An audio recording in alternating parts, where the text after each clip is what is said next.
Hi, this is Jessie with Raccoon Games, and today I'm going to talk to you about Star Trek Chrono Trek. So, Star Trek Chrono Trek is a new game from Looney Labs, the creators of Flux, and a game that's been out of print for a little while, Chrononauts. And this is basically a Star Trek version of Chrononauts. If you haven't played Chrononauts before, don't worry, I'm going to explain the whole thing. Essentially, the way this works is you have an identity card, which is a character or group of characters from Star Trek, and you have certain goals. Those might be to maintain the timeline as it should be, to alter it, or to collect certain items, which are called artifacts. And the way that you do that is on your turn, you draw cards and play cards. Some cards are inverters, which allow you to change the timeline.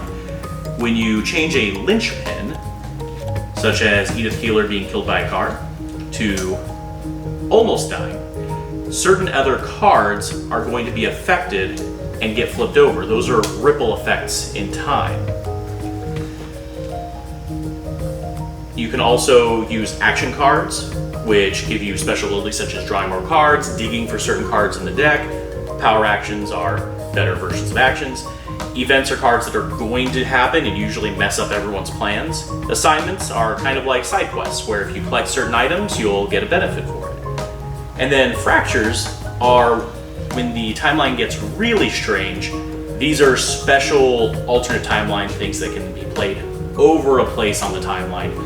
And some of the more difficult identity cards require those for winning. And then of course, you have the artifacts, which are various things that if you're a Trekkie, you're going to recognize and have a good chuckle at. Game plays very quickly. I played 2 games within an hour just last night. Definitely plays best at 4 to 6 players, as you are all going to be accidentally interfering with each other's plots.